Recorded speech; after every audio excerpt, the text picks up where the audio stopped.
Assalamualaikum warahmatullahi wabarakatuh.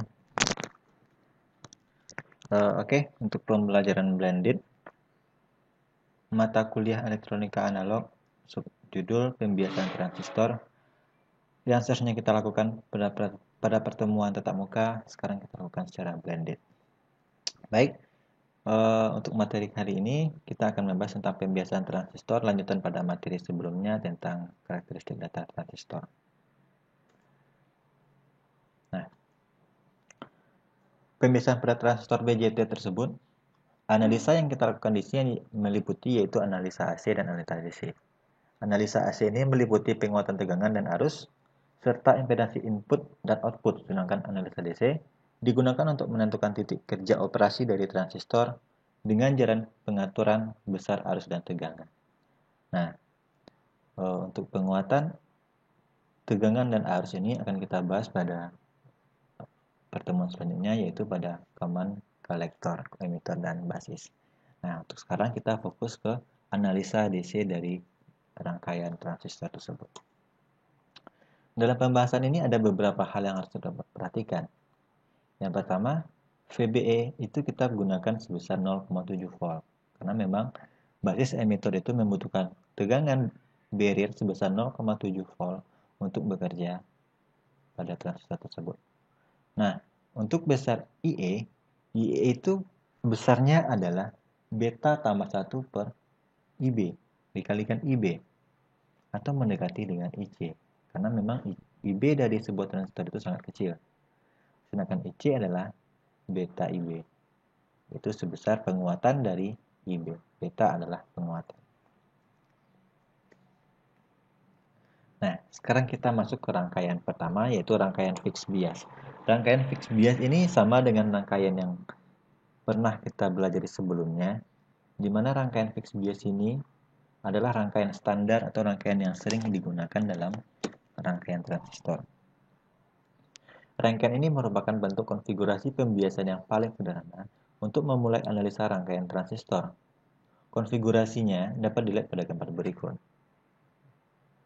Nah, sebelum memulai analisis DC, rangkaian harus dibuat dalam model DC-nya terlebih dahulu dengan melepas semua kapasitor seperti pada gambar. Nah, ini untuk rangkaian konfigurasi dari rangkaian fixed bias dengan memiliki kapasitor. Nah, sekarang kita mulai untuk analisa DC. Otomatis kapasitor kita ganti, kita hilangkan, sehingga rangkaiannya seperti gambar kedua ini, di mana VCC masuk dari kapasitor dan VCC juga masuk kepada RB. Setelah kita pelajaran sebelumnya, saya jelaskan bahwasanya tegangan masuk dari basis menuju ke emitter. Nah, dengan menggunakan hukum Kirchhoff, tegangan pada ikal atau simpul dari basis emitter, maka diperoleh persamaan IB sama dengan VCC dikurang VCE per IB. Persamaan ini cukup mudah untuk diingat karena sesuai dengan hukum Ohm, yaitu arus yang mengalir pada RB adalah turun tegangan pada RB dibagi dengan RB. Karena VCC dan VBE tetap,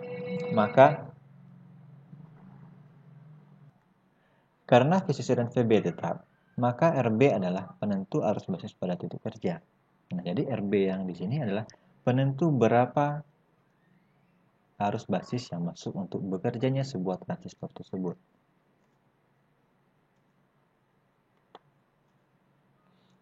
Setelah arus IB ditentukan, maka baru kita bisa menghitung berapa nilai arus yang mengalir pada IC. Ya. Dengan persamaan IC sama dengan beta dikalikan IB. Dengan menggunakan hukum Kirchhoff pada ikal output atau pada kolektor dan emitter, maka diperoleh persamaan VCE sama dengan VCC dikurang IC kalikan RC. Nah, itu adalah penjabaran dari rangkaian fixed bias atau yang telah kita pelajari sebelumnya mengenai transistor, karakteristik dasar transistor. Nah, sekarang silakan dikerjakan soal 1 sebagai bentuk laporan dari perkuliahan blended kita. Nah, soal 1 ini suatu rangkaian penguat menggunakan bias tetap seperti pada gambar. Tentukan titik kerja IB IB key, IC key, VCE key, dan gambarkan titik beban DC-nya. Nah, jika pertama nilai betanya 50 dan percobaan kedua nilai betanya 100, maka bandingkanlah nilai dari IB key, IC key, dan VCE dan dibuat kesimpulan. Nah, di sini dari gambar ini, buatlah rangkaian hasil pencarian untuk nilai IB, IC, dan VCE dengan yang pertama kali kita berikan beta sebesar 50. Nah, percobaan kedua dengan nilai yang sama untuk nilai R, VCC, dan C-nya, kita menggunakan nilai beta sebesar 100. Jadi, silahkan dianalisa bagaimana perbedaan dari hasil IBQ, ICQ, dan VCEQ-nya jika kita berikan penguatan yang berbeda-beda. Nah, ini soal pertama yang harus dikerjakan. Lanjut pembahasannya. Ketiga rangkaian yang baru saja diperoleh yaitu IB, IC, dan VCE. Inilah yang menentukan titik kerja transistor. Oleh karena itu, dalam penulisan sering ditambahkan huruf Q di belakangnya. Q ini adalah menunjukkan karakteristik output dari CE. Nah, jadi biasanya Q ini adalah merupakan titik kerja atau titik beban dari sebuah transistor pada karakteristik outputnya. Titik Q dalam kurva karakteristik yang selalu terletak pada garis beban. Hal ini karena harga VCEQ diperoleh dari persamaan sebelumnya, yakni yang disebut dengan persamaan garis beban. Untuk menggambarkan garis beban pada kurva, ditentukan dua titik yang berpotongan dengan masing-masing sumbu X.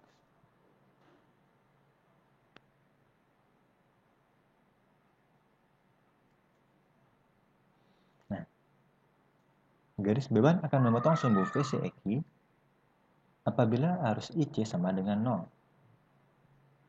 Dalam hal ini, transistor dalam keadaan isi mati atau pada posisi cut off, sehingga tegangan VCE menjadi maksimum. Kita lihat pada kurva tersebut.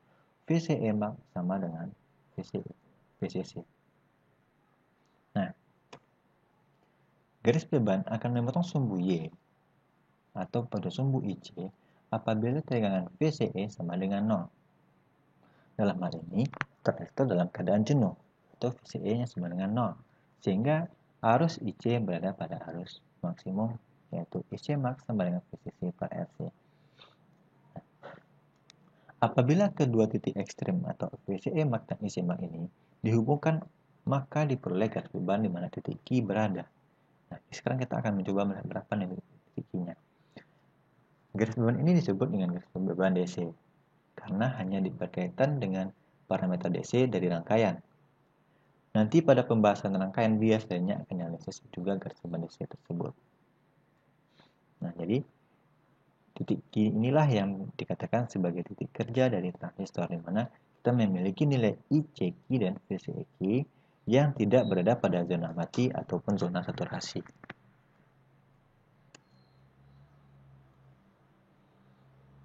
Nah, titik kerja di rangkaian bias tetap sangat diperhatikan oleh harga temperatur. Maka stabilitas kerja dari rangkaian bias tetap kurang, maka harus diberikan nilai RE. Ya. Karena memang tanpa pemberian nilai RE pada outputnya mengakibatkan temperatur dari transistor itu akan panas karena mengalirkan arus yang sangat besar dari kolektor menuju ke outputnya. Dengan menggunakan hukum Kirchhoff tegangan dari ikal output, maka diperoleh nilai IB sama dengan VCC dikurang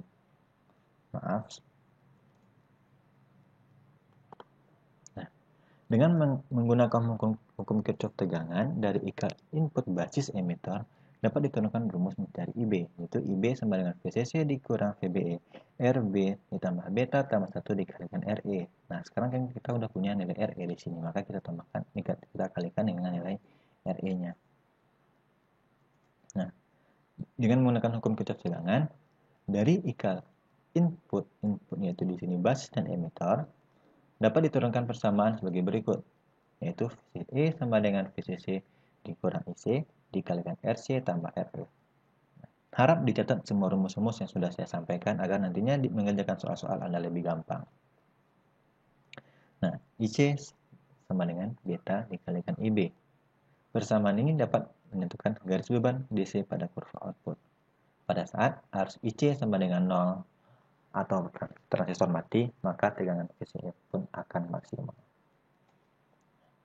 Yaitu VCE max sama dengan VCC.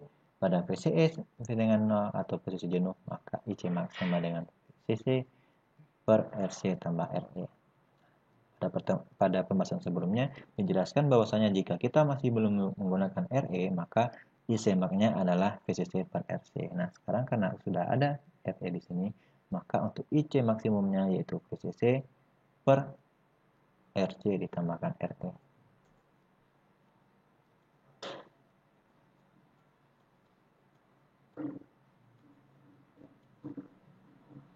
Nah, sekarang contoh soal yang kedua yang harus kalian kerjakan. Suatu rangkaian penguat menggunakan bias tetap dengan stabilitas emitter. Otomatis di sini dia punya sebuah R pada emitternya. Tentukan titik kerja IBQ, ICQ, dan VCEQ dan gambarkan garis beban DC-nya. Jika pertama kita menggunakan beta sebesar 50, nah percobaan kedua cobakan nilai betanya sebesar 100. Bandingkan nilai IBQ, ICQ, dan VCEQ dan buatlah kesimpulan dari soal yang sudah kalian kerjakan. Nah, sama dengan soal 1, kalian mengerjakan rangkaian ini. Pada soal 1 kita tidak menggunakan nilai RE, rangkaian di sini kita menggunakan nilai RE dan kita lihat berapa perbandingan dari nilai IBQ, ICQ, dan VCEQ jika pertama kali kita memberikan penguatan beta sebesar 50 dan yang kedua kita gunakan beta sebesar 100. Nah, itu untuk soal yang kedua. Nah, sekarang kita masuk ke bias umpan balik tegangan. Nah,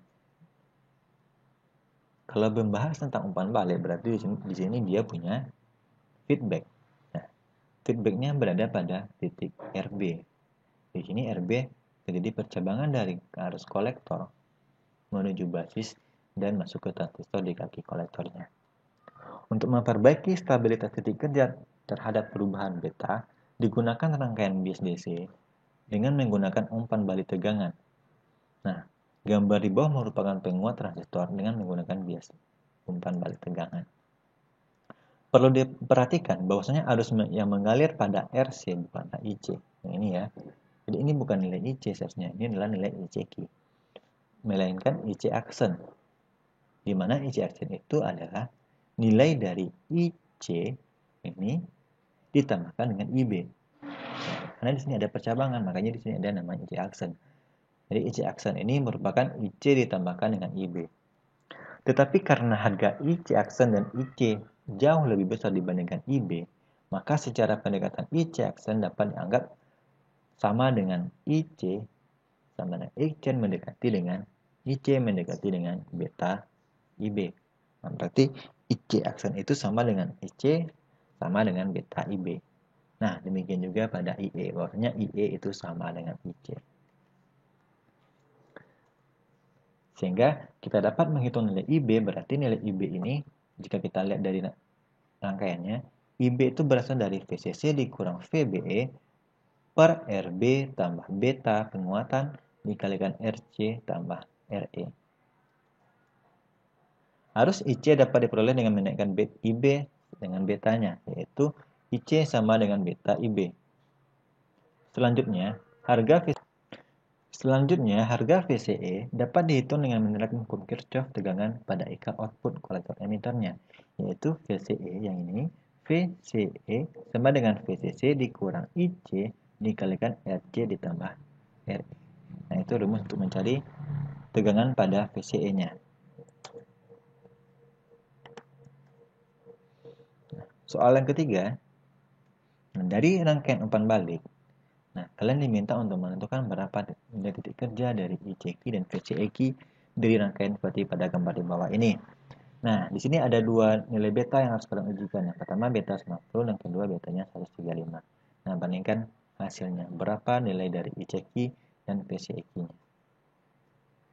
Nah, otomatis di sini nilai IC adalah beta kalikan IB. Jadi pertama-tama yang harus kalian cari itu adalah berapa nilai IB. Setelah itu dapat nilai IC dan nilai VCE-nya. Oke. Itu untuk soal ketiga. Jika ada keraguan, silakan diskusikan di forum dan nantinya silakan kerjakan untuk soal 1, 2, dan 3. Nah, yang terakhir, bias pembagi tegangan. Nah, ini juga pernah kita bahas pada pertemuan sebelumnya. Bahwasanya rangkaian bias pembagi tegangan sering juga disebut dengan bias sendiri atau self bias. Nah, penguat transistor pada umumnya lebih banyak menggunakan rangkaian jenis ini. Nah, karena stabilitasnya sangat baik. Stabilitasnya lebih baik daripada rangkaian bias yang sudah dibahas pada pertemuan sebelumnya. Rangkaian bias pembagi tegangan terdiri atas 4 buah resistor R1, R2, RC, dan R2. R1 akan menjamin bahwa persambungan kolektor basis mendapatkan bias mundur, sedangkan R2 akan menjamin bahwasanya persambungan basis emitter mendapatkan bias maju. Oleh karena itu, adanya pembagian tegangan R1 dan R2 akan menjamin bahwa transistor dapat bekerja pada daerah aktif.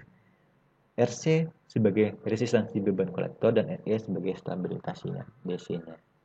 Nah, ini gambar rangkaian dari pembiasan pembagi tegangan.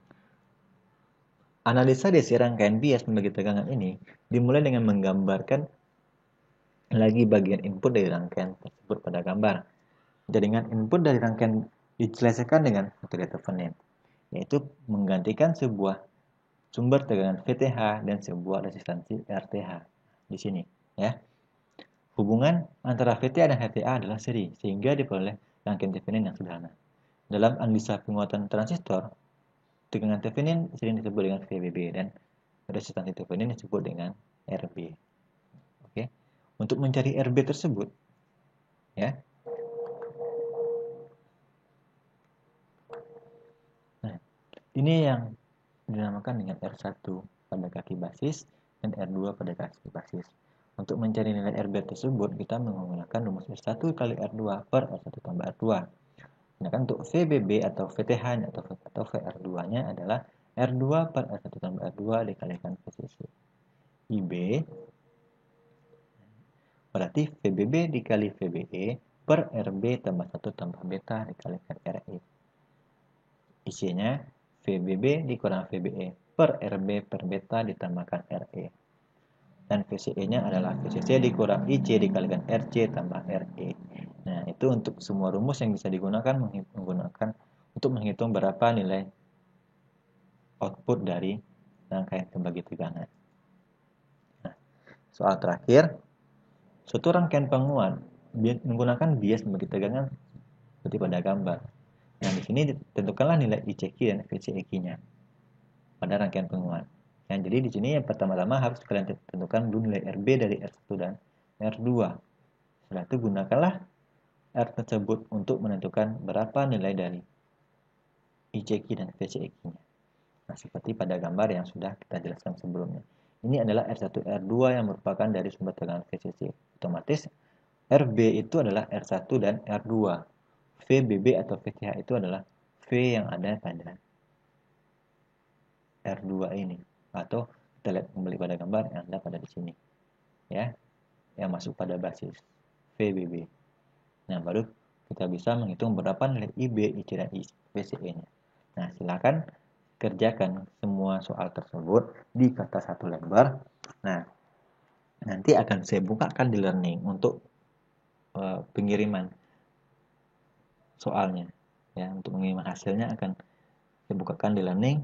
Kalian tinggal upload hasil yang udah kalian bikinkan, hasil soal yang kalian bikinkan, dan saya bukakan forum untuk diskusi di dalam di learning. Oke.